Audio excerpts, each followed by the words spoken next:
when he flinched at the weigh-ins? You knew you had him?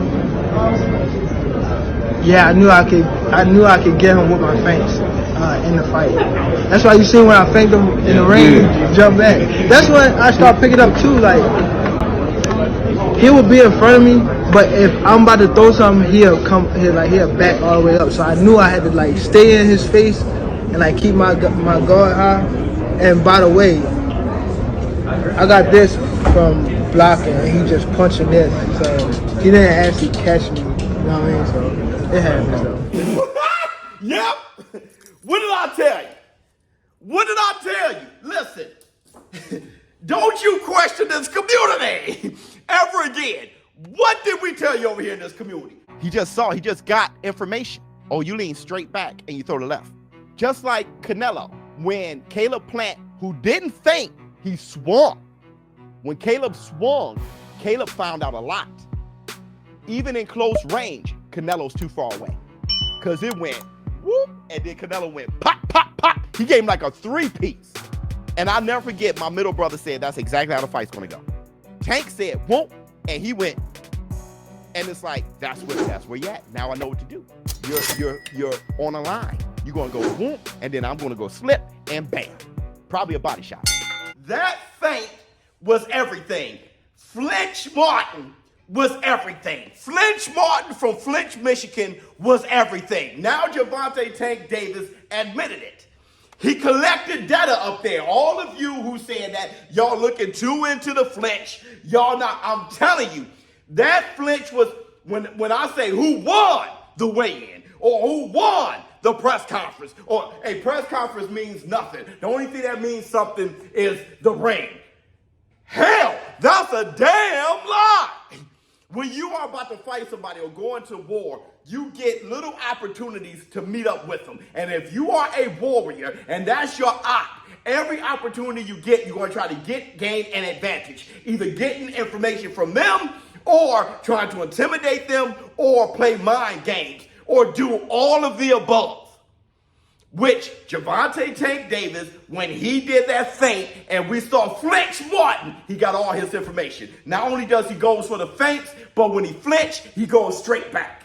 He got all the information and he just admitted it. Now, let's talk about the breaking news. Gervonta Tank Davis versus Lomachenko. Looks like that fight's going to be in November.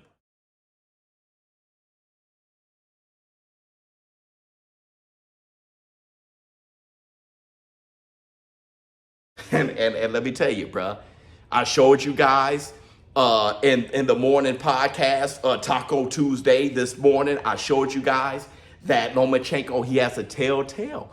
He does two dips and then he goes after you. Or he dips once to the right. He has exactly... He clipped him with the left hand. He clipped him with the right hand up top. That's the foundation to his footwork. He did. Opens it up well here in rounds. No doubt about it. You seen him fold over after Loma landed that shot. Step right. And especially if he thinks out of the slip.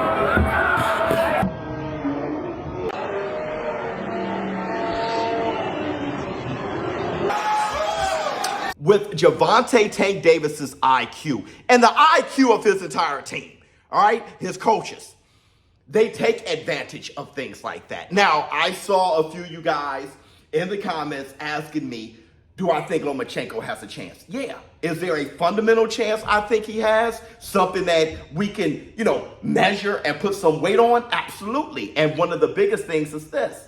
Who does Lomachenko has issues with? Who does he struggle with? The type of fighters he struggled with. Fighters who are far bigger than him. All right, usually, like Devin the American Dream Haney, that was a close fight. Though I think Lomachenko got robbed. It was a close fight. 7-5, 8-4. Listen, Devin the American Dream Haney, he was a big physical guy that gives Lomachenko issues.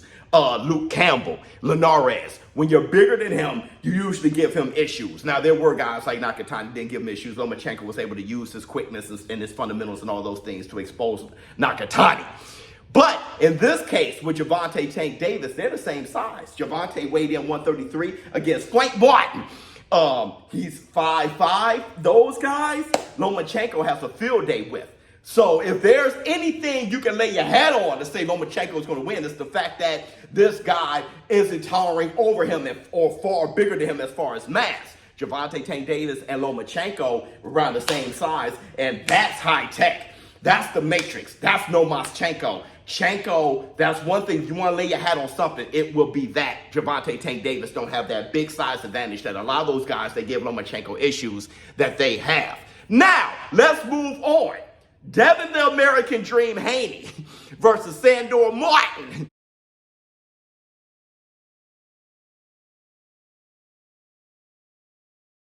We finally got the purse bid, the results of the purse bid. Only one entity bid on the fight for less than $3 million. And Devin the American Dream Haney isn't feeling it.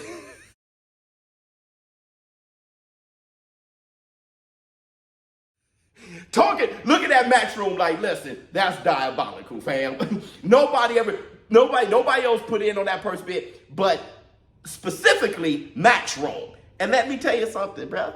We said this in this community over and over again. That fight, Haney versus Martin, is one of the worst matchups I can think of. You want to talk about a sure, boring fight? That's Devin Haney versus Sandor Martin. And listen, Eddie Hearn, he echoed the same thing. The WBC belt is going to become vacant, right? And Sandor Martin v. someone is going to take place. You really think Devin will vacate? 100%. He ain't going to fight Sandor Martin. Right, who's going to pay for that fight? Absolutely. Nobody paying for that shit. That's going to be on regular TV on a Thursday night. And I don't think that's the type of fight that Devin the American Dream Haney should return on. That fight, a snooze fest. And I'll tell you, Eddie Hearn is saying vacate the title. Certainly, if you have to vacate the title, if you can't pay money for the step aside, you got to vacate the title, then brother, vacate the title. Because I'm going to tell you, what's more important than the title is your career. And I think what's best for your career is to jump in there against another puncher.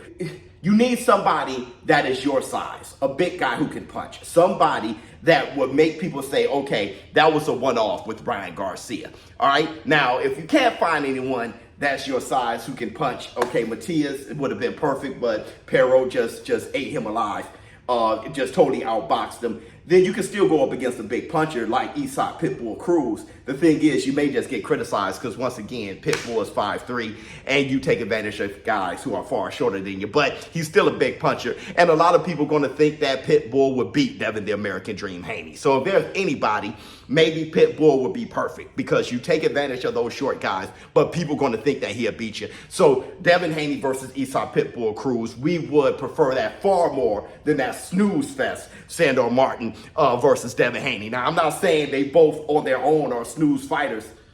Maybe I'm saying that, but especially together as a product together, that is, listen, if you have a problem sleeping, watch Sandor Martin and Devin the American Dream Haney. Now, I want to say this at the very end. Next week is Judgment Day. You guys see that the New York Athletic Commission, they're going to have their hearing at the end of next week, and they're going to make their decision there on Ryan Garcia when he popped dirty for Osterine, and they're going to say what the penalty is or whatever. Here it is, Judgment Day.